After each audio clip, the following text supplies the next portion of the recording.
Hello BC Calculus students, this is Mr. Johnson and this is section 2.2, which is the limit of a function. So we're going to review a number of things from AB Calculus, most of which I think you'll remember. Most of this limit stuff is relatively simple, especially with all the other knowledge that you have after learning the limits and the derivatives and the connection between them from last year. So the first thing we'll talk about is what is a limit. So you've seen the notation so many different times. The common notation is that you have your limit where x is going to approach a certain value and you are applying this limit to a function. I have seen even in BC calculus where students will make the huge mistake of writing notation like that. That is absolutely false. You can't have a limit without something to operate on. It's like telling me that the square root is equal to 4. Well, what's the square root of? So you have to be really careful with your notation. We are going to be very particular when it comes to correct notation because you are now in second year college level mathematics. So make sure that you have something that the limit is operating on. The limit, by definition is often equal to L. So what does that mean in terms of a picture? Well, let's say that we have our function f of x. Okay, then maybe our function looks something like this, where there's a little bit of a gap in the function. Maybe it's even like that. And this is A. This would be considered L. So what is a limit? Well, a limit is a description of a y value on the function f of x, in which the function f of x approaches that value as x approaches a value a. So as you travel along your graph f of x in both directions from a along the x-axis, you're traveling along the graph, you are approaching a y value. That y value is considered L, which is what we're talking about when we describe a limit. So when we say the limit is 5, we're saying that the function approaches a y value of 5 as x approaches a certain value. Okay. Now the key here is that, and I drew it this way on purpose, is that your function does not need to be L when x is a. We are just looking simply at what it's approaching, not what it is. And I think you hopefully remember that from AB. All right, what's a right hand and a left hand limit? Well, let's do a left hand limit. So we have x approaches a from the left. You'll put your little indicator that it's a left-handed limit, and let's say that limit is L. That means that when you analyze your graph of the function f of x,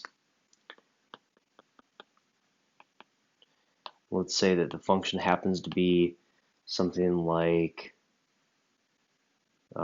this. Okay, so this is L and this is A. So as you approach from the left side along your function, it is getting closer and closer to a particular y value, and that's what we're considering the limit. This does not need to be the same on the right side. So let's say that you have a right-handed limit. The limit is x goes to a from the right of f of x, and that might be m. And so in this case, we would have m right here. Now notice that with the right-handed limit, as we approach from the right side, we have a y value of m.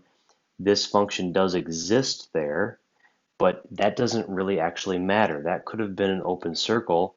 Notice that with the left-handed limit, it was an open circle. There was no function that existed right there. It actually was down here, and that none of that matters. We're looking at what the function is approaching, not what it is at that particular value.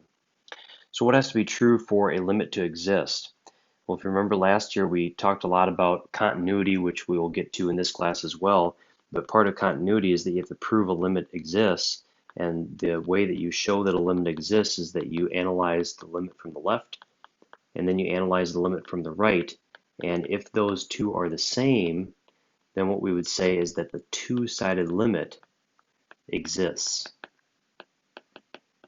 And it's really important that we analyze both sides of the limit, and that's more so the case in BC than it was even in AB. They're very clever about getting a problem where they're not telling you to analyze a one-sided or limit, like a left or a right, and yet that's really what they're getting at, is that you need to look at it from the left, you need to look at it from the right, and analyze them separately, but it might not be totally obvious. Okay, let's do the next problem, or the next part here, which is to do a little sketch. Now, we have seen some sketches over the years on the free response. Obviously, none of them are going to be this easy, where it just is limit questions. It will be maybe some limit questions mixed in with some derivative, concavity, increasing, decreasing, things like that. But it's always good to be able to do this. So what I would say is start off with f of 2 equal to 1, because that's the most specific thing here. So we have a point there. We also know that the limit as we approach from the right side of 2 is 1. So maybe, you know, the graph does something like that. From the left side of 2, the limit is 0, which means this must be an open circle here. And we're going to have some sort of function coming off of that. So then if we look at 0 from the right side, it's -1. However, the very bottom part there says that f of 0 is undefined. So what all that means is that if we take the very first fact and the very last fact, we can put in a little segment here between these two open circles. And then the second part there is that from the left of 0, the limit is 1. So that means that, whoops, not a closed circle, open circle, and maybe it does something like that. Who knows what's happening on the edges. So this would satisfy all the given information. There are obviously other options as well that would work. And so hopefully that makes some sense. Okay, let's move on to the next page. Okay, here we're just going to tackle a couple limit questions from old exams. These are actually really fast to do, which is kind of nice. So the first one is that we have the graph of f of x, and we're looking at which of the following statements is false.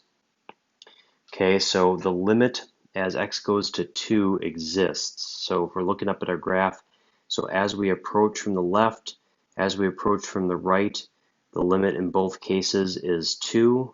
We do not care about this point right there. So we have a limit that exists. So we do not want A. For 3, does the limit exist?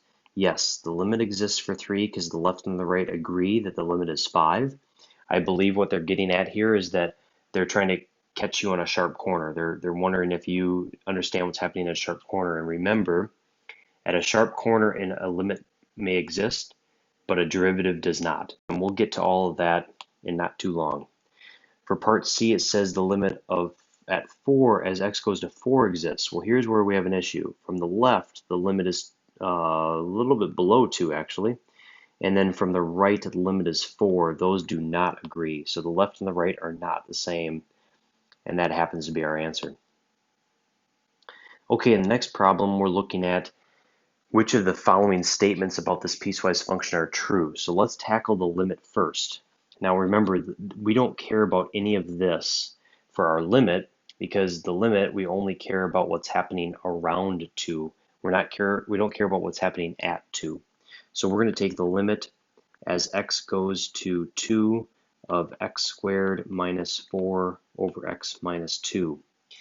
Now, AP has gotten very specific with the free response sections as to how to write this. If you write equals 0 divided by 0, you will lose potentially a bunch of credit. It may even be 2 or 3 points of credit that you lose, because what they're getting at here is that they probably want you to use L'Hopital's rule.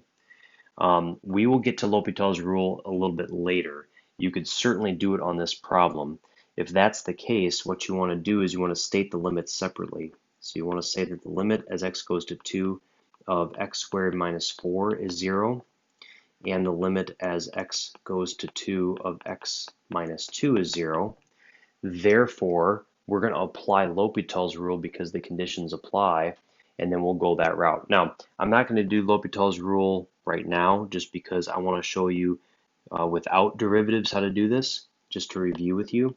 So you can factor the numerator and get x minus 2 and then x plus 2 and x minus 2 in the denominator, which means the x minus 2 cancels.